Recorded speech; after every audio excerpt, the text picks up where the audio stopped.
Ma'am I have doubt in chapter cell. Chapter cell. Ma'am syllabus आ गया. Yes, ma'am. Me too, ma'am. I am also having doubt from that chapter only. yes, what is that beta? Ma'am, my doubt is that, ma'am, what is the work of, ma'am, cell wall, ma'am? So cell wall, where is it present beta? Cell is present in plants only or in animals also? Ma'am, in animals also and plants also. Very good. Very No, good. ma'am. Ma'am, Very only good. plant, Yeah. ma'am, because they, ma'am, cannot move. So, ma'am, Ma'am, I think you more tell that protection. only. Ma'am, I think you tell cell because ma'am, cell are present in both animal very and good plant. बेटा. देखो, अगर आपकी गलती समझने में होती है ना, तो ये मत बता दो कि मैम यू टेल, है ना. मैंने बहुत ही क्लेरिफाई किया था, जैसे जय ने अभी आंसर किया. एक बार ध्यान से सुन लो. जब मैं कोई इंपॉर्टेंट पॉइंट बताती हूँ तो आपको हमेशा बोलती हूँ कि ये बात ध्यान से सुनना, है ना. क्योंकि ये सारी चीजें कब सामने आती है, जब हमारी एग्जाम आती है या जब हमारे मार्क्स कम आते हैं, तब हम मैम को पकड़ते हैं फिर, या सर को पकड़ते हैं, जो भी है ना. कि आपने तो ये बताया था, जय ने जो बताया वही सही है बेटा. उनके पास 2 लेयर्स मेम्ब्रेन्स क्यों होते हैं, अभी अभी भी एक और चैप्टर में मैं डिस्कस किया था कि उनके पास क्यों 2 मेम्ब्रेन होते हैं. डबल शील्ड क्यों होता है, because they can not move. उनको तीनों सीजन में वहीं पे खड़ा रहना है. हमारी तरह नहीं है कि अगर बारिश आ गई तो घर में चले गए, ठंड लगी तो घर में चले गए, है ना. So they are having cell wall as well as they are having cell membrane. Sagnik, है ना. और वॉल्स वाला एग्जांपल भी दिए थे बेटा. मैम तब मैं नहीं था ना मैम, इसलिए मेरे को नहीं पता. तो ये तो मत बताओ कि मैम आपने नहीं बताया था. मैम आपने ये बताया था. जब तो मैं था ही नहीं, इसलिए मेरे को कैसे क्योंकि पता. ये बहुत बड़ा पॉइंट है ना, आप पॉइंट आउट करते हो तो फिर. और मैम जो मैम क्रोमोसोम्स होते हैं मैम, वो मैम क्या हमारे मतलब जेनेटिक ही पूरे तरीके से उनसे फॉर्म होते हैं या फिर थोड़े बहुत उनसे फॉर्म होते हैं? ठीक है, चलो इस पॉइंट पे आते हैं. और क्या क्वेश्चन था सागनिक इसके अलावा बेटा? मैम बस यही क्रोमोसोम क्वेश्चन. मैं एक्सप्लेन करती मैम हूँ. मुझे था. हाँ बोलो मित. मैम दैट उसमें जो 5 सेल होते हैं ना, उसमें माइटोकॉन्ड्रिया वो वाला, और वो जो प्रोकैरियोटिक और यूकैरियोटिक सेल. सॉरी, प्रोकैरियोटिक और यूकैरियोटिक वो जो सेल. आप प्रोकैरियोटिक और यूकैरियोटिक पे मैम, बिकॉज हमारी एग्जाम आ रही है. जब मैम बोल रहे थे हर एक वर्ड के नीचे अंडरलाइन करके लिखो कि प्रो का मतलब क्या है, यू का नहीं मतलब मैम, मैंने लिखा था नोटबुक में. हाँ, तो क्या लिखा है बेटा बताओ. मैम वो जो यू का मतलब सिंगल होता है. क्या होता है? मैम प्रो का मतलब मैम प्रिमिटिव होता है. करेक्ट. प्रो का मैम प्रिमिटिव होता है. यू का मतलब होता है एडवांस, है ना. एग्जाम्पल मोबाइल फोन का और मैम यू का मैम ट्रू साइड से एडवांस होता है. और इसका एग्जाम्पल मैंने दोनों मोबाइल फोन्स दिए थे. और कैरियन का मतलब बताया था न्यूक्लियस, है ना. न्यूक्लियस अगर किसी के अंदर मेम्ब्रेन के साथ प्रेजेंट है तो वो यूकैरियोट यानी एडवांस. जैसे कि हमारे पास सारे सिस्टम अलग अलग है. हमारे इंग्लिश के टीचर अलग है, हिंदी के, संस्कृत के, सारे एक ही टीचर आके नहीं पढ़ाते. सारे सिस्टम अलग है ना. डाइजेशन के लिए अलग है, रेस्पिरेटरी सिस्टम, नर्वस सिस्टम. इसलिए हम यूकैरियोट है. प्रिमिटिव यानी क्या, अमीबा की तरह, जिसमें एक ही सेल होता है, सब कुछ एक ही सेल में होता है ना. मीत, अब ये याद रह जाएगा क्योंकि एग्जाम के अगले कुछ दिनों एंड मैम बैक्टीरिया एंड नहीं मैम, 2 वीक पूरे बाकी है. Ma'am examples of prokaryotic cells. जय, वेरी मैम गुड. मेरे तो एग्जाम में पूरा यही एक फायदा है महीना नोट डाउन करने का, है ना. आई थिंक मैंने बहुत बार बोला है. प्लीज अब जितने भी चैप्टर्स बच गए हैं ना, उसमें ये चीजें ध्यान रखना कि फाइनली तो हमारी एग्जाम आने ही वाली है बेटा, है ना. ये याद रख लेना. थोड़ा सेल्फिश हाँ बोलो. मैंने सिलेबस आ गया. हाँ मैंने देखा, डाउनलोड किया है मैंने, मैं देख लेती हूँ. मैम मैंने भी आपको भेज दिया मीट. मैम मैंने आपको भेजा है. सारे मिलके बोलो.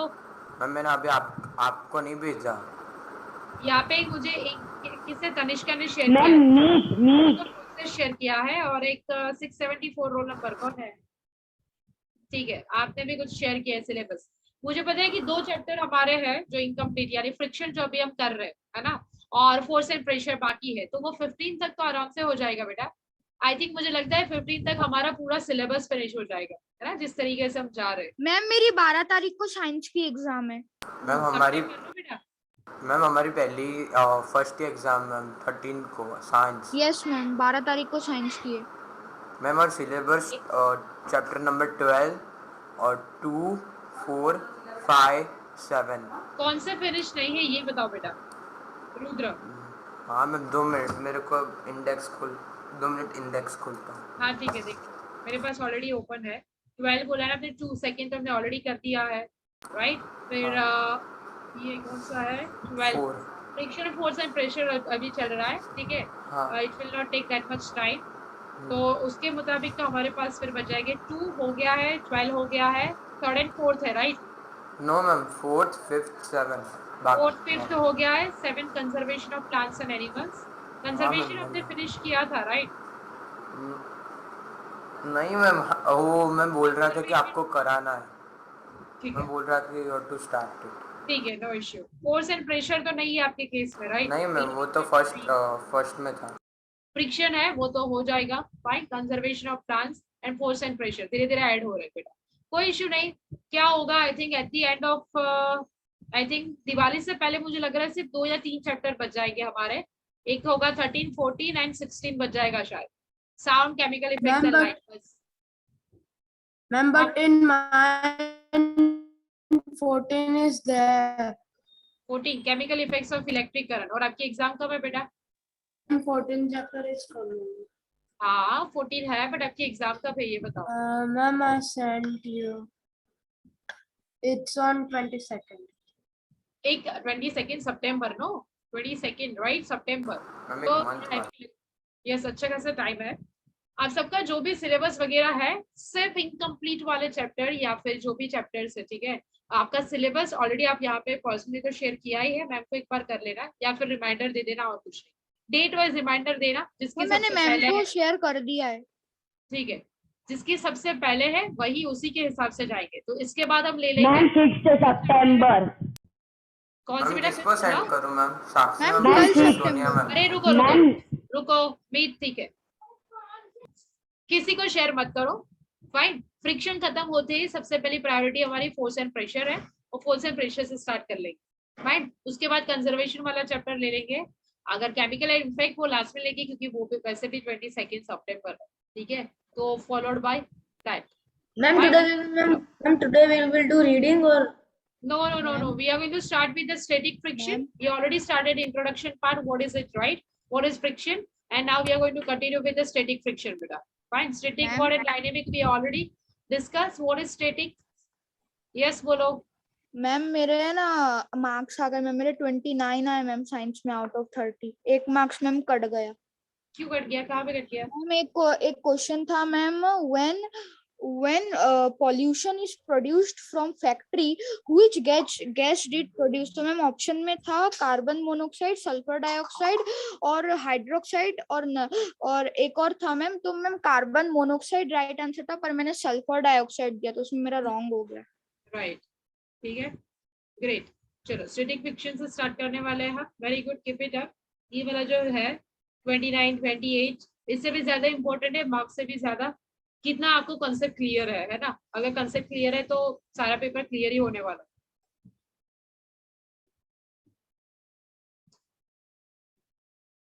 यस बेटा डेट ऑफ जो भी एग्जाम सिलेबस शेयर किया है don't worry will finish on time है ना। ऑलरेडी हम 70% आई थिंक 60-70% हम फिनिश कर चुके हैं। Fine will start with static friction today first. उम्र स्कूल जाने की थी पर सोच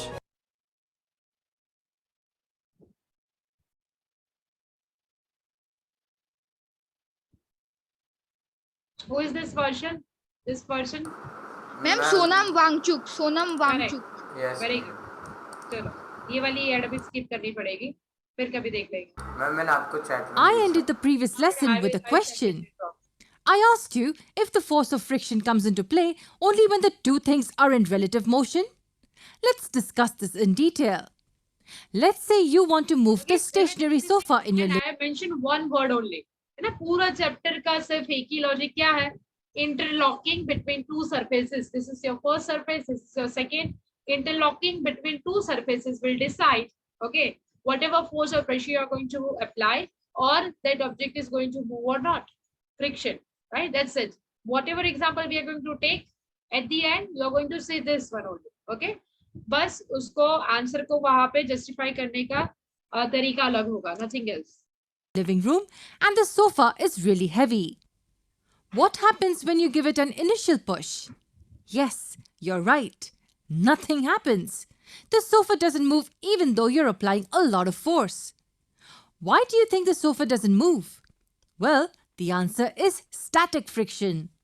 The force that you apply is balanced by a frictional force by the floor. And this force is applied in the direction opposite to your push. That also we have discussed. We are going to see that in case of factors affecting friction, right? Ma'am Already we are, yes बेटा. Ma'am एक और बार समझाओ, मेरे को समझने में नहीं आया. हाँ don't worry. अभी तो हमने start किया है. Static and dynamic. Static का मतलब होता है steady. It's not going to move, right? Static. Dynamic means it's moving. Dynamic जैसे scooty. ना scooty word kinetic word we are going to see. Kinetic. Yes बेटा. Right? We are going to see Kinetic that. friction. हाँ kinetic. ठीक है? It's going to move from one point to another point, right? So now here you will see that person who is just pushing this sofa set towards this direction, and this surface present here, this surface, okay, is going to apply that force in opposite direction. So what will happen? You need to apply the specific force, then only, or means what is it? Energy. Then only you are capable of shifting it from this point. Suppose this is your A point to this B point. Right now, I think we already discussed that example, Meet and Sumo. Both of them, they are going to fight. You know that whomsoever is dominant, okay, is going to dominate, or who is having that highest power or energy, okay. Ma'am उसमें तो मीत हार जाएगा. Right, definitely. And the same thing will apply here. Suppose here that double-decker refrigerator is there and it's fully loaded. And if you have to just move it, okay, shift it from one place to another place. Alone, Meet cannot do anything, right? But if there will be one small size of table or any chair, definitely he can move it. So depending upon these factors also, you will see that movement or the friction, okay? We will see that. Ma'am, Yes. ma'am, in that sofa one example, the force required from that which the friction is Correct. We are going to see that, beta, in case of types, okay, sliding friction, rolling friction, we are going to see that also. And that's what I'm saying, that यहाँ पे जिसका भी force यानी जो dominate कर रहा है, अगर सोफा बहुत ही ज्यादा बड़ा है या फिर उसका वेट बड़ा है और यहाँ पे कोई नन्हा सा इंसान है ना, अगर वो फोर्स लगा रहा है, definitely it's not going to move, क्योंकि यहाँ पे कौन डोमिनेट कर रहा है, कौन ज्यादा है यहाँ पे, वेट किसका ज्यादा है, सोफा का कंपेयर टू यू, है ना. देवम क्या लिखना है बेटा, लेक्चर लेना है आपको, आपके पास परमिशन है, चलो ले लो लेक्चर पूरा.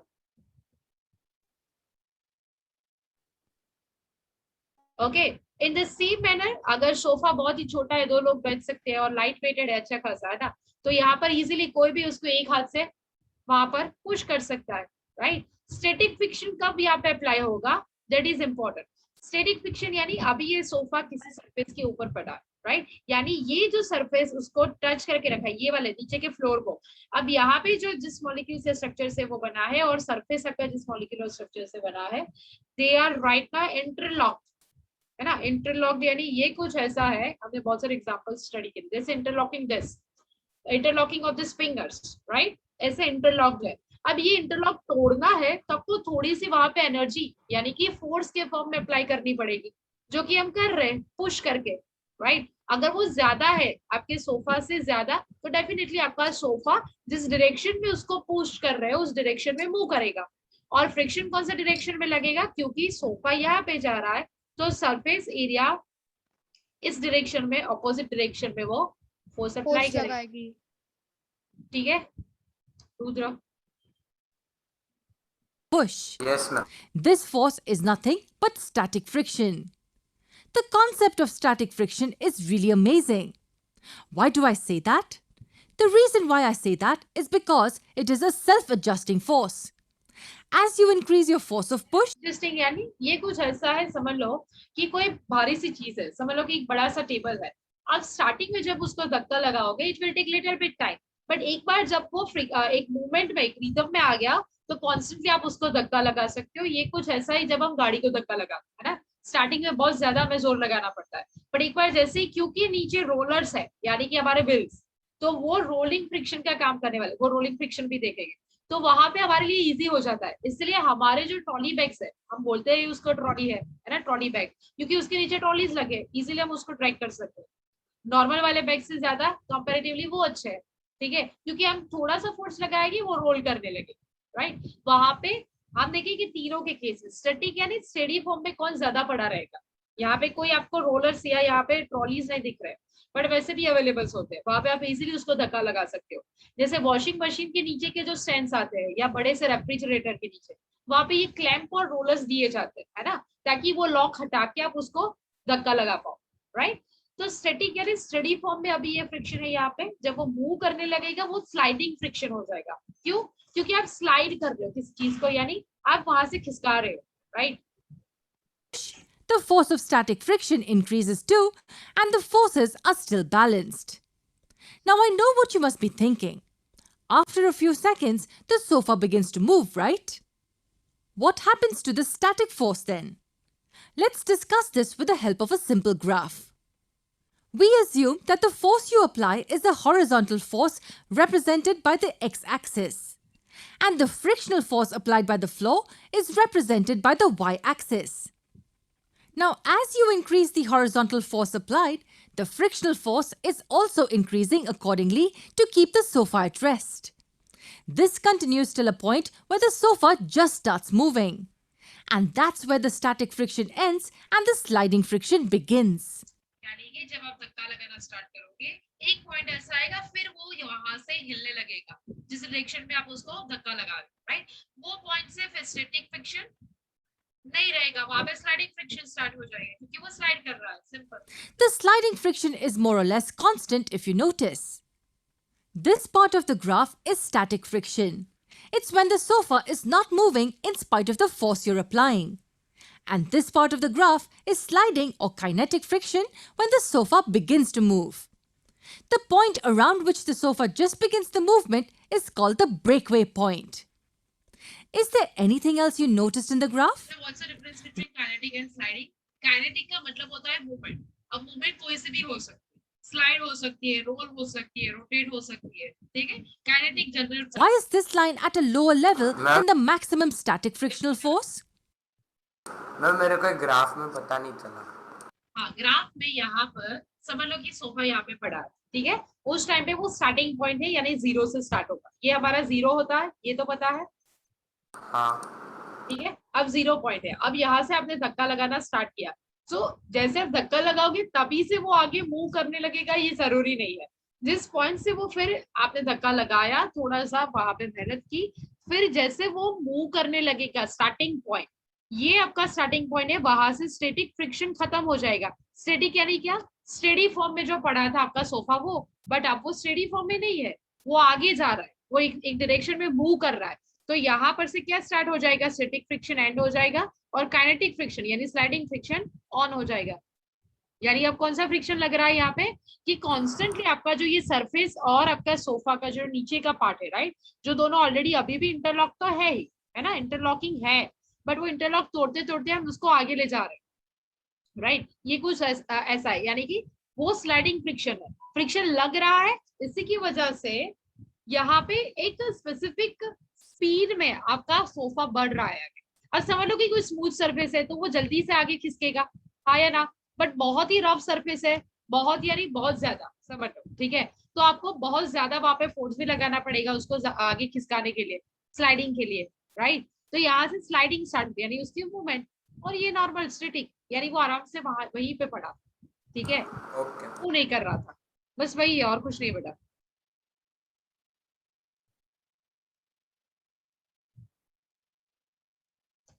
The reason is simple. If you've ever pushed a sofa or some heavy object on the floor, you would have realized that pushing it is a little easier when it's in motion. Yes, it's because the sliding friction is lesser than the static friction that's... ये important है ना, मैंने भी बताया कि एक बार जब आप गाड़ी को धक्का लगा रहे हो, बंद गाड़ी को, है ना, धक्का लगाने पर जब वो एक बार रिदम पकड़ती है, मूवमेंट में आती है, तब वो इजी होता है ज्यादा उसको आगे पुश करना, राइट। यानी sliding friction is less than static friction, यानी जो दोनों सरफेस के बीच में फ्रिक्शन है वो किसमें ज्यादा है, स्टैटिक में, क्योंकि वो स्टडी यहाँ पे खड़ा है। तो इंटरलॉकिंग दोनों सरफेस के बीच में कैसा है, ज्यादा स्ट्रॉन्ग है। अब क्योंकि वो स्लाइड करने लग रहा है, तो यहाँ पे कैसा था कि ये सोफा इसी पॉइंट पे पड़ा था, ठीक है, बट अभी वो आगे हर एक पॉइंट पे आगे बढ़ रहा है। तो जो फ्रिक्शन है सोफे के सरफेस और ये फ्लोर के सरफेस के बीच में, वो हर बार चेंज हो रहा है ना। तो इसलिए स्टैटिक फ्रिक्शन ज्यादा होता है compare to what, sliding friction. ये समझ में आ रहा है या और कोई एग्जांपल दूं बेटा समझने के लिए? नो मैम, आ गया समझ में। ठीक है। Offered by the floor. Yes, ma'am, I guess. That was the concept of static friction for you. So we've seen 3 kinds of friction so far: static friction, sliding friction, and Please mute yourself, beta. Pankti. Okay, now we are having 3 examples here. One is our sofa, another one is our bag, and third one is our trolley bag, right? Rolling friction means all the time, rolling means what beta? अगर हमारे पास कोई एक wheel है यहाँ पे, right, अब ये wheel हर बार ये सेम पॉइंट जो है वही पॉइंट क्या सरफेस के ऊपर इंटरलॉक होगा? नहीं, ये पॉइंट तो आगे बढ़ जाने वाला है, यहाँ पे चला जाएगा, ये पॉइंट यहाँ पे आएगा, फिर से ये रोल करते हुए ऊपर चला जाएगा, राइट। तो हर बार सेम पॉइंट यहाँ पे इंटरलॉक नहीं होता है सरफेस के साथ, जो भी सरफेस है। जैसे अगर आप रोड पे उसको खींच रहे हो, ड्रैग कर रहे हो तो रोड पे, राइट, हर बार वो चेंज हो रहा है। तो हम देखेंगे कि कौन से वाले केस में फ्रिक्शन सबसे ज्यादा है और कौन से केस में सबसे कम। व्हाट डू यू थिंक, किसमें सबसे कम होगा? Rolling friction. हाँ, Rolling रोलिंग में, क्योंकि friction. यहाँ पे सरफेस एरिया भी कम है और वो कॉन्स्टेंटली रोल भी कर रहा है, मूव भी कर रहा है। तो एट अ टाइम यहाँ पर ये देखो, इसका जो सरफेस एरिया, ये तो हम वैसे भी इसको पुल ही करने वाले, राइट। अगर स्लाइड करने वाले हैं तो सरफेस एरिया ज्यादा है, यानी इसके जो सरफेस ये जो सिंगल सरफेस है वो ज्यादा टाइम फ्लोर के कांटेक्ट में रहने वाला है कंपेयर टू दिस स्मॉलर पुली, है ना। सो ये आंसर सही है बेटा। We will see that exactly how. rolling friction. Can you place them in the increasing order of force being applied by each? Yes, static friction is more than the sliding friction, which will be more than the rolling friction. Correct, right? अगर ये उल्टा पूछा जाए कि कम सबसे ज्यादा किस में है, तो रोलिंग में, जैसे आपने बताया, और सबसे ज्यादा किस में है, तो स्टैटिक फ्रिक्शन, है ना, क्योंकि वहां पे कोई भी सरफेस यहाँ पर से मूव नहीं कर रहा है, तो जो भी वहां पर है वो ऐसे आराम से उसी के साथ इंटरलॉक होके पड़ा है। और जब हमें उसको अगर वहां से खिसकाना हो तो ये इंटरलॉकिंग दोनों सरफेस के बीच की तोड़नी पड़ेगी। ये हमारा फ्लोर है और ये हमारा सोफा सेट है, ये इंटरलॉक, ठीक है। In all the examples we've seen so far, we've only considered friction between solid parts: ball on a floor, box on a table, or roller skates on the ground. In all cases, both the objects were solid. Does friction come into play only when solid parts are involved? Is there any other kind of friction we haven't seen yet? Do watch our next video. Okay, ये तीनों types clear है बेटा। अब rolling fluid friction वो देख लेते हैं। Rolling friction क्या है, इंपॉर्टेंट है। Same like People always ask me what app I use to make my videos, and the truth is,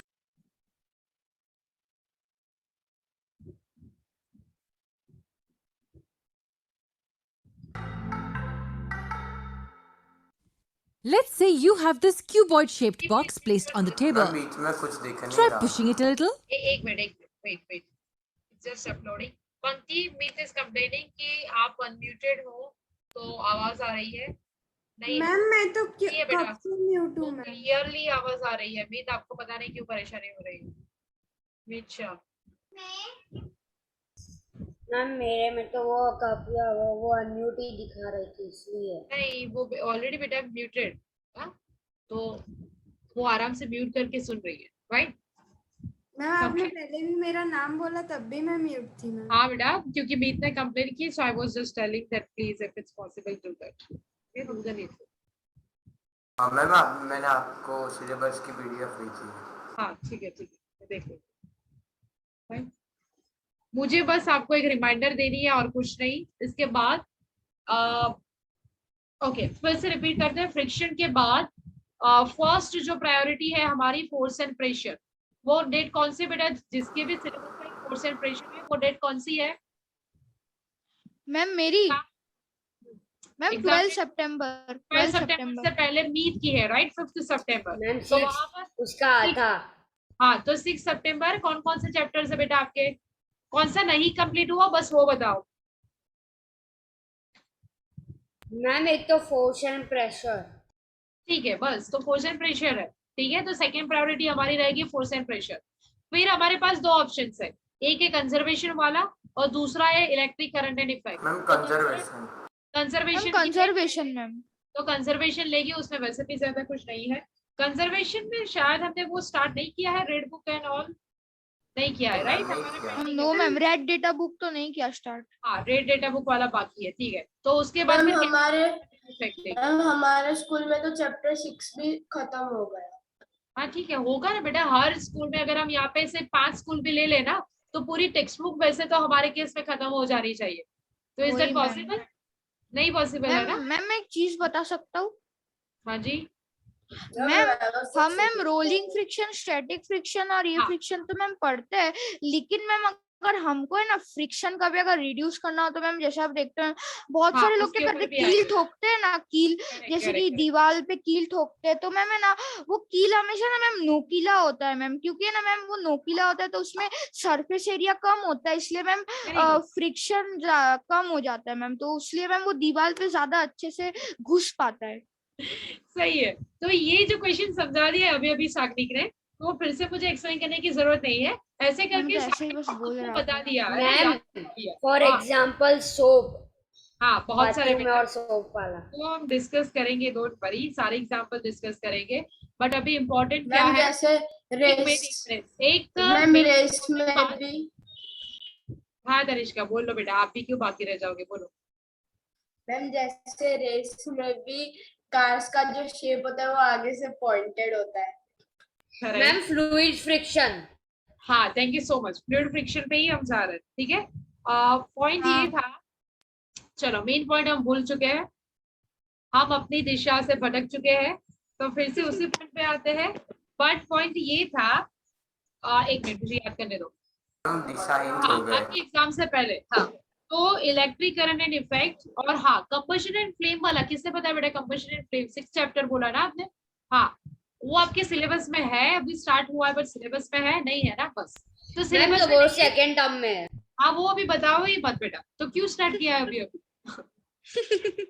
ठीक है, अब आप हम लोग सुनो। बहुत अच्छा भटकते हैं। हाँ, मेरी एग्जाम एमसीक्यू ही मैम है। मेरी एक की मतलब आपकी सिर्फ एमसीक्यू है? हाँ मैम 40 मार्क्स की ओनली बताओ बेटा, स्पेसिफिक बताओ, है ना? क्योंकि ये ऐसा होगा ना, मैं फिर से रिपीट कर रही हूँ कि ऐसा होगा, दिवाली से पहले हम पूरा फिनिश करके बैठे होंगे और दिवाली के बाद कुछ बचेगा ही नहीं। मैम फिर हम बिल्ले होंगे मैम, बिल्ले मानस। भाई ये सर को मैम बता नहीं मैम, मैम फिर आप 13 चैप्टर एक और बार एक्सप्लेन कर देना।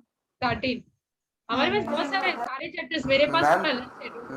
मैम फिर हमारे 40 मार्क्स की जो एमसीक्यूज मैम वो डबल होंगी मैम, 80 मार्क्स का वो हो जाएगा अच्छा। पेपर। हाँ अच्छा, मैम, ठीक है। 40 मार्क्स मैम के इसी- ऑब्जेक्टिव और 40 मार्क्स का सब्जेक्टिव। नहीं मैम हमारा तो हाँ, डबल मैम। होगी, 40 में से 39 अच्छा ठीक है, जो भी बोलना वो स्पेसिफिक बताना अभी से, फाइन। और अगर ये हो गया और डिस्कशन खत्म तो हम ठीक फ्लूइड है मैम, फ्रिक्शन जाए। आई चलो, अब ये जो फ्लूइड फ्रिक्शन है और अभी अभी जो सात्विक ने आंसर बता दिया है बीच में, है ना, तो वो सेम आंसर अप्लाई होता है, उसको बहुत तरीके से पूछ सकते हैं। एक इंटरेस्टिंग सा क्वेश्चन है, जो पेंसिल हिल्स है, लड़कियां जो पेंसिल हिल्स पहनती है, आप देखोगे कि वो पेंसिल की तरह होती है हिल्स, है ना, तो वो पेंसिल हिल पे फिर भी हम कैसे बैलेंस कर पाते हैं, ये क्वेश्चन इंपॉर्टेंट है। क्यों?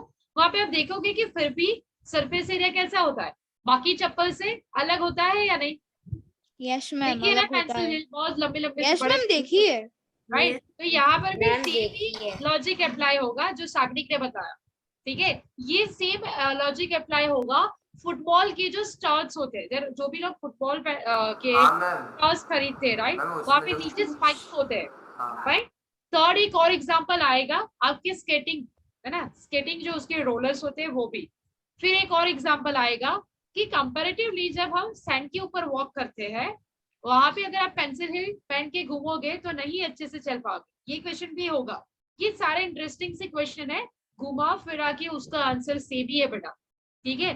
थोड़ा सा लॉजिक लगाना है, फिर ये मत बोल देना सागरी को उस टाइम पे मैम ये तो आपने बताया ही नहीं था, है ना। अभी भी बता रही हूँ कि एक चीज कॉमन रहेगी, ठीक है। एक होगा इंटरलॉकिंग बिटवीन टू सरफेसेस, और फिर उसके फैक्टर्स कौन से अफेक्ट करते हैं। अब अगर आप नॉर्मल रोड पे पेंसिल पहन के घूम रहे हो तो वहां पे आपका सरफेस स्मूथ है, ठीक है, वहां पे इजीली आप घूम पाओगे। बट अगर वही पेंसिल पहन के आप सैंड के ऊपर घूमने जाओगे तो वो सरफेस कैसा है, आपकी सैंड जो है वो ग्रेन्युलर फॉर्म में है, यानी कि आपकी पेंसिल हील अंदर वहां पे आराम से पेनिट्रेट कर देगी, है ना, अंदर पूरी की पूरी चली जाएगी। सो वो अच्छा आइडिया नहीं है कि पेंसिल हिल घूम के किसी कोस्टल रीजन पे घूमना।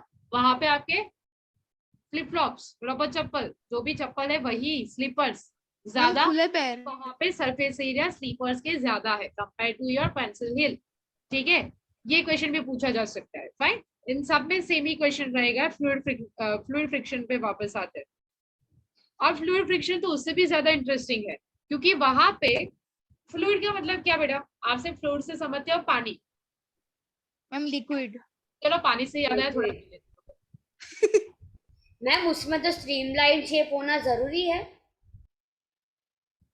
किसमें बेटा, मैम फ्लूइड फ्रिक्शन में स्ट्रीमलाइन शेप होना जरूरी है। हाँ ये आपको पता है ना, फिर भी पूछना है, ठीक है। स्ट्रिप लाइन इसलिए होना जरूरी है, अब इसी पॉइंट पे मैं आ रही हूँ, ठीक है।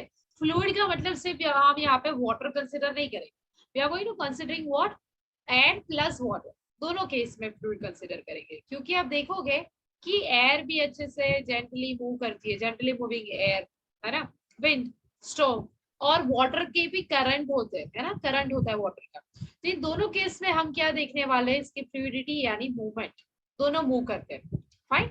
अब इस केस में फ्रिक्शन कैसे लगता है, क्योंकि वहां पे मूवमेंट चल रही है।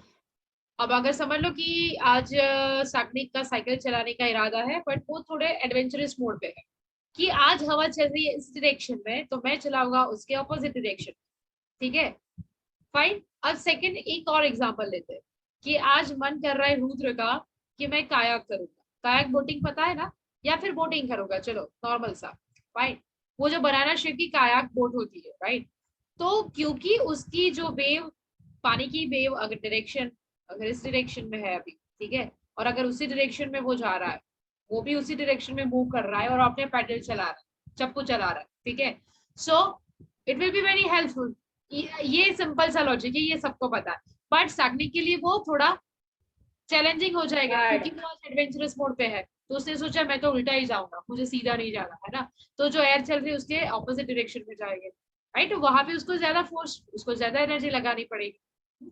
क्यों, क्योंकि वहां पर भी क्या लग रहा है, ये जो एयर है उसको रिस्ट्रिक्ट कर रही है इस डायरेक्शन में जाने के लिए, राइट। Air resistance, correct. यहाँ पे ये बोट जो चला रहा था वो सेम डायरेक्शन में जा रहा था, तो वो उल्टा उसको हेल्प करेगी, थोड़ी ही वो फोर्स से आगे वेव्स के साथ चला जाएगा, यानी उसको थोड़ा सा ही चप्पू चलाना पड़ेगा। समझ लो कि वो अभी राफ्टिंग कर रहा था, रिवर राफ्टिंग, तो वहां पे तो हमें जरूरत ही नहीं है, सिर्फ डायरेक्शन, हम लहरों के सहारे ही होते हैं, राइट, बस डायरेक्शन देनी होती है। अगर लहरें कुछ ज्यादा ही बढ़ गई उसका फोर्स, तो हम उसी के सहारे कितना भी चप्पू क्यों ना चला लो। तो यहाँ पे ये लॉजिक हम अप्लाई करने वाले हैं फ्लूइड फ्रिक्शन। सेम चीज होगी इन केस ऑफ, सपोज ये पूरा पहले क्लियर करते हैं। अब अगर पानी के नीचे एक्वेटिक एनिमल्स है, हमेशा आप देखोगे कि जो शेप है वो स्ट्रीमलाइन ऐसा कुछ होगा, और जो हमारा एरोप्लेन का शेप है वो भी कुछ स्ट्रीमलाइन, बर्ड्स का शेप है वो भी स्ट्रीमलाइन होता है, राइट। ये सब स्ट्रीमलाइन क्यों है, बर्ड्स है क्योंकि वो लिविंग ऑर्गेनिज्म है और वो लाइट वेटेड है, ऑलमोस्ट उनका पूरा बॉडी स्ट्रक्चर जो होता है वहां पे एयर से फिल्ड होता है, बाकी सारे सिस्टम ऐसे अरेंज है कि वो ज्यादा वेट क्रिएट ना करे, ताकि उनका जो उनके जो फ्लैप्स यानी उसके विंग्स है वो जो फ्लिप करे, तब बाकी सारे ऑर्गन्स बॉडी वेट जो है वो कंपेयर टू दिस फ्लिपिंग, यानी जो फोर्स लग रहा है, राइट, जो वो वहां पे फ्लिप कर रहा है उससे कम हो जाए, तभी वो उड़ पाएगा, तभी वो जमीन से उठ पाएगा, क्योंकि उसके ऊपर बहुत सारी चीजें लगेगी, ग्रेविटेशनल पुल, उसका वेट, एयर का रेजिस्टेंस, राइट। सेम होता है एरोप्लेन में, स्ट्रीमलाइन होता है। क्यों वो रेक्टेंगल शेप का नहीं होता एरोप्लेन, क्यों वो ट्राइंगल शेप का नहीं होता, या फिर क्यों वो राउंड शेप का नहीं होता, ये नॉर्मल से लॉजिक से, है ना। अभी वो उसके यूएफओ हो जाएगा। वरना हमारा डिस्कशन स्टार्ट हो जाएगा। स्ट्रीमलाइन होता है, सेम थिंग होगा एक्वेटिक एनिमल्स में। एक्वेटिक एनिमल्स भी स्ट्रीमलाइन होते हैं। अभी स्ट्रीमलाइन का फायदा क्या है कि यहाँ से सपोज ये वाटर करंट पास हो रहा है, ठीक है। अब ये या तो इसको रेजिस्ट करेगा यानी उसको स्टॉप कर लेगा वहीं पे, बट क्योंकि ये स्ट्रीमलाइन है ये यहाँ से ऊपर उठ जाएगा और पीछे चला जाएगा। ये स्ट्रीमलाइन का फायदा है ना। अगर यहाँ पे समझ लो कि ये रेक्टेंगल होता, किसी मछली का शेप रेक्टेंगल या स्क्वायर होता तो मैम पर ऑक्टोपस का शेप थोड़ी ना वो स्ट्रीमलाइन नहीं है। होता। हाँ, स्ट्रीमलाइन नहीं होता, बहुत सारे क्रिएचर्स का नहीं होता। आप सी हॉर्स को ले लो, बट आप देखो ऑक्टोपस कैसे फ्लोट करता है, आपने देखा है वो ऐसे उठता है, पूरा ऐसे कॉन्ट्रैक्ट करके रिलीज होता है। सी हॉर्स है वो भी कैसे, आपने देखा है कभी उसको अंडर वाटर फ्लोट करते हुए, सी टर्टल को। इन सबका एक फ्लोटिंग का तरीका है। हम यहाँ पे इसलिए क्रिएचर्स में स्पेसिफिकली फिश है ना स्ट्रीमलाइन शेप क्यों लेते हैं, क्योंकि वो जो फ्लोट करती है स्पेसिफिक वे में। आप चलो हमने एक ऑक्टोपस ले लिया, सी हॉर्स ले लिया, और कुछ बताओ। स्टारफिश, ठीक है, अब उसका एक्सेप्शनल shape तो केसेस देखो, है। वो तो कंप्लीटली अलग ही है। Ma'am jellyfish. जेलीफिश ले ऑक्टोपस की तरह ही है मैम। ऑक्टोपस की तरह है। तो सबका फ्लोट करने का तरीका भी आपने देखा होगा कि वो अलग ही होता है, सेम नहीं होता है ना। जेलीफिश हमेशा ऐसे ऊपर उठती है और फिर आगे बढ़ती है, ठीक है। मैम वो वैसे पूरा नीचे से ही कुछ अलग फोर्स लगाते हैं। उसके नीचे जैसे हमारा वो लटन होता है ना, दिवाली वाला लटन, नीचे वो पूरी सी स्ट्रिंग्स ऐसे हैंग होती है, राइट, कुछ ऐसा स्ट्रक्चर होता है। तो वो वैसे भी लाइट वेटेड होती है, राइट। तो इसलिए उसका स्ट्रक्चर कुछ ऐसा ही होता है कि वो इजीली कॉन्ट्रैक्ट करके ऊपर फिर रिलीज होगी और ऐसे आगे बढ़ती है। वो हर एक केस में अलग अलग है। जैसे कोई इंसेक्ट ऐसे रेंगते हुए आगे बढ़ेगा, जैसे अमीबा शूडोपोडिया बनाते हुए आगे बढ़ेगी, तो वो लोकोमोशन हर एक केस में अलग है। बट बेसिकली यहाँ पे हम बोल रहे हैं इन जनरल। हमेशा हमने मेटल नॉन मेटल में देखा है ये बेटा कि रेयर केसेस रहेंगे ही रहेंगे। तो यहाँ पर स्ट्रीमलाइन कॉमन है एक्वेटिक एनिमल्स में, बर्ड्स में भी वो कॉमन है, ठीक है। और एरोप्लेन में तो अभी तक हमारे पास इतने ही ऑप्शन है। हमने अभी तक कोई यूएफओ नहीं बनाया राउंड शेप का, है ना। बट हाँ स्पेस स्टेशन बना चुके हैं, वो स्ट्रीमलाइन नहीं है क्योंकि वहां पे वैसे भी एयर या बाकी कोई मैटर नहीं लगता, है ना, कोई भी मैटर नहीं है। ओके फाइन, अब मेन पॉइंट पे आए तो यहाँ पे जो ये फ्रिक्शन है ये कम कर देगा, उसके ऊपर से उठ जाएगा, रेजिस्ट नहीं करेगा, ठीक है। Okay just a second. You will require some force to push it forward. Now place this same box on top of cylindrical shaped pencils and push it. What do you notice? You will notice that the force required by you to push it to the same point as before will be lesser. Why is that? Do the pencils reduce the friction between the box and the table? Absolutely. But it's not about the pencils, it's about the shape of the pencils. They are cylindrical. Assume you are traveling to another city and you are carrying luggage weighing around 25 kilograms. If you're unable to carry the bag, the only option you have is to drag it on the floor. But you will still require a lot of effort to drag your bag. But what if your luggage had wheels under it? Won't it be far easier to carry it around? Yes, it'll be easier. But the question is why?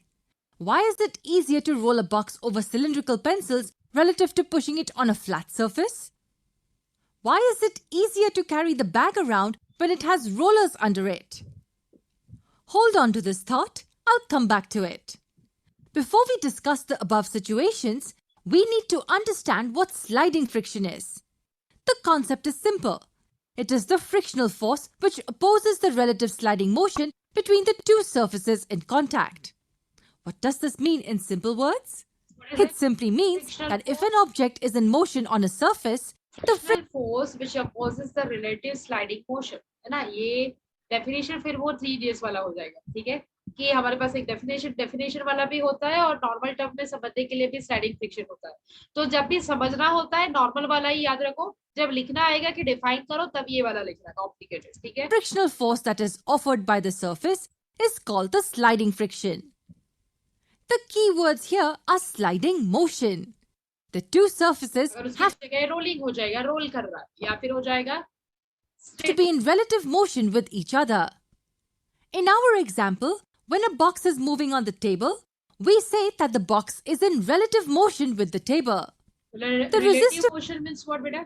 Related to that surface है ना, किसी और relation से हम नहीं देख रहे, जो टेबल के सरफेस के ऊपर स्लाइड कर रहा है उसी के related. The force applied by the table when the box is moving is called sliding friction. Remember, the objects have to be in relative motion.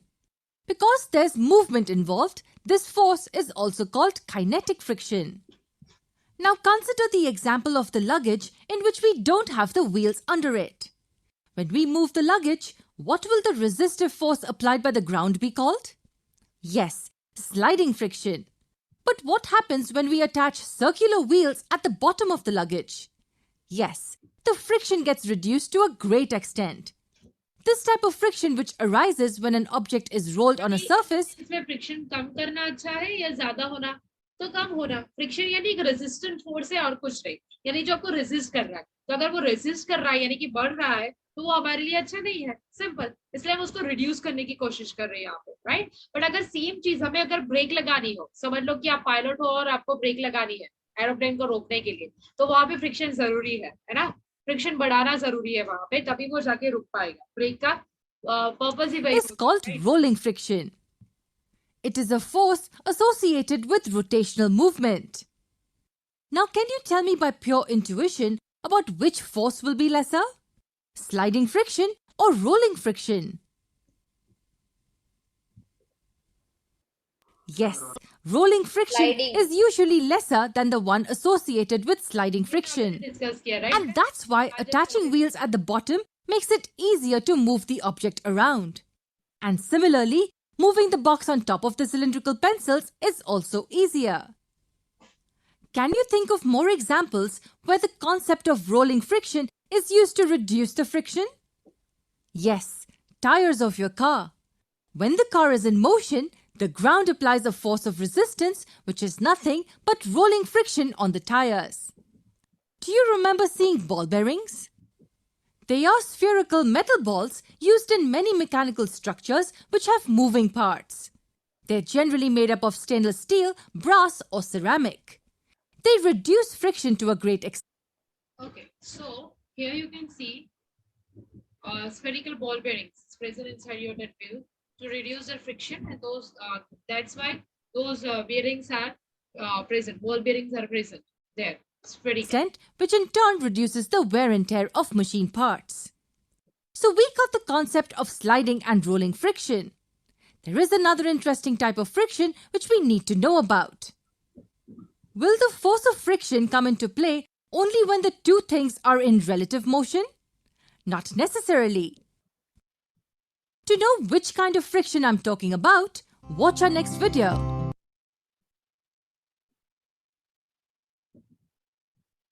Coming back to the friction.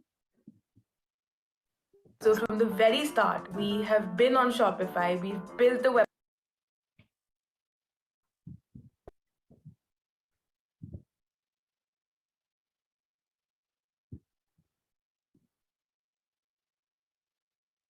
Does friction exist only between solid parts? Not necessarily. अब हमने friction देख लिया solid में. Now we are going to see the friction in case of air and water. हमने start वही किया था, right? Air में भी लगता है friction definitely. हमने discuss कर चुके हैं, right? Already the जो भी friction है, air में और water में, तीनों physics में possible है. Friction is offered by fluids like air and water as well. And this force of friction due to fluids is referred to as a fluid friction. The friction we've seen between solid parts is referred to as dry friction. The major states of matter are solid, liquid and gas. And liquids and gases are generally referred to as fluids. Why are liquids and gases considered to be fluids? One common characteristic of fluids is that they have no fixed shape and can be easily deformed. Let's discuss a bit more about fluid friction in this lesson. Just like solids, fluids too exert a force of friction when objects move through them. Do you think air offers resistance? Doesn't seem intuitive, right? When I drop a stone from a particular height, it falls to the ground. Does air offer resistance here? Of course it does. What about water? Does it offer resistance? Yes, When the fish swim, they encounter fluid resistance from the water. The frictional force exerted by fluids is also referred to as drag. What does fluid friction depend on? Let's talk about the first obvious factor. It's the nature of the fluid. To understand If it's water, if it's oil, if it's mud, in three of these cases, you will see that resistance will be different, right? If it's water, it will be still very good. You can say that friction is less, okay? But in case of oil, you will say it's a little bit thicker. And mud, it's more than that, right? You need to, you know that अगर mud के अंदर आप चल रहे हो, पैर उठा के चलना, right? पूरा का पूरा अगर knee तक वो covered है, so definitely it's quite difficult. But अगर वो पानी के अंदर है, still it's possible. At this point, you just need to answer a simple question. An object moves from point A to B through air, and in the second case, a similar object travels from A to B through water. Which object do you think encounters more resistance? Clearly, it will be the water, right? Yes, more the thickness of the fluid, greater will be the frictional force acting on an object which moves through it. जितनी thickness ज्यादा उतनी उसका friction यानी कि resistance ज्यादा होगा, simple, और कुछ नहीं, जो हमने अभी अभी सॉलिड के केस में भी देखा है. There's a term which describes a fluid's resistance to flow. It's called viscosity. So here we can say that the water is more viscous than air. Viscous word is specifically for fluid, water fluid, okay? Why? Viscosity. अगर हमारे पास oil है, अगर उसके अंदर कोई चीज throw करे, suppose छोटा सा मेटालिक बॉल, और दूसरे किसी जार के अंदर हमारे पास पानी से भरा है, उसके अंदर सेम मेटालिक बॉल हम थ्रो कर रहे हैं, तो कौन से केस में वो ज्यादा टाइम लेगा? ऑयल के केस में, है ना? ये वाला एक्सपेरिमेंट आप 11-12 फिजिक्स में स्टडी करोगे अगर आप ले रहे हो, क्योंकि ऑयल ज्यादा में ठीक है ना? क्योंकि वहां पे थिकनेस, हमने क्या बताया, थिकनेस ज्यादा तो फ्रिक्शन ज्यादा, फ्रिक्शन ज्यादा है मतलब उसको ज्यादा टाइम लग रहा है नीचे बेस को टच करने में, तो वो जो थिकनेस हम यहाँ पे बता रहे हैं किसी लिक्विड की, right? That is viscosity. Higher the viscosity, more will be the resistance offered by that fluid. Honey is more viscous than water, which is why it offers more friction than water. That was the first factor affecting fluid friction, the nature of the fluid. Can you think of any other factor? Another factor is the speed with which the object is traveling.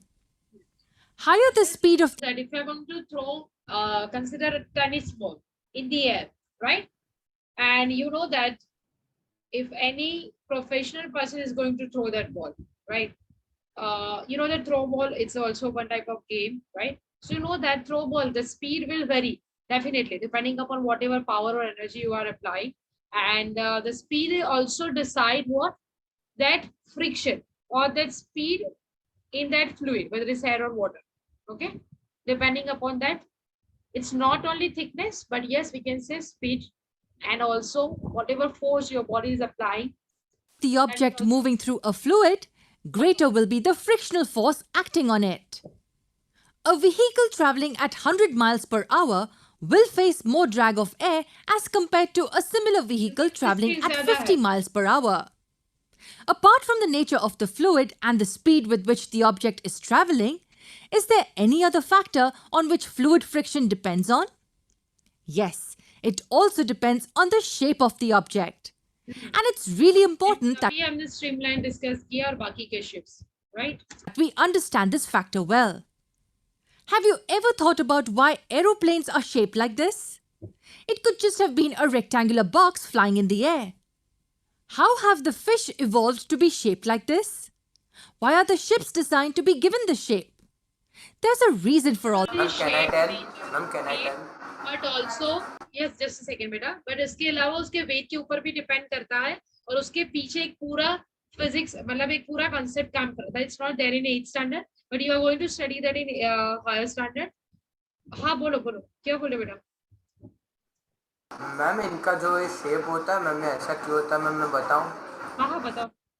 Ma'am क्योंकि उनका जो position है वो friction भी ये position में adjust हो जाता है मैम, और वो जो पानी और जो भी हवा है मैम, प्लेन हवा में, तो मैम वो उसको जो हवा को फास्ट जाने के लिए मैम हवा के बीच में से निकलना पड़ता है मैम, तो मैम ऐसा इजी होता है. यानी कि रिड्यूस करता है. हाँ राइट? मैम ठीक है, ये रिड्यूस समझ लो फ्रिक्शन एयर का करंट है, ठीक है, ये एयर करंट है जो यहाँ से पास हो रही है। अब जैसे ही वो यहाँ पे फर्स्ट पार्ट, ठीक है, ये सरफेस यानी एरोप्लेन का सरफेस टच करेगी, at that time because it's streamline, तो एयर यहाँ से ऊपर उठ जाएगी ऐसे, ठीक है। अब अगर ये कुछ ऐसा सरफेस होता तो वो उसको टकरा के फिर वापस जाती, है ना, या फिर टकरा के वो ट्राई करके कभी उसको धक्का लगा, क्योंकि ऊपर बहुत ज्यादा होता है ये जो फ्लो है एयर का, राइट, तो उसको टकरा के वापस जाती या फिर उसको वापस करती है ना, यानी उसको पुश करती। बट यहाँ पे ऐसा नहीं हो रहा है क्योंकि इसका शेप ऐसा है, तो ये कुछ ऐसा है जैसे हम घर पे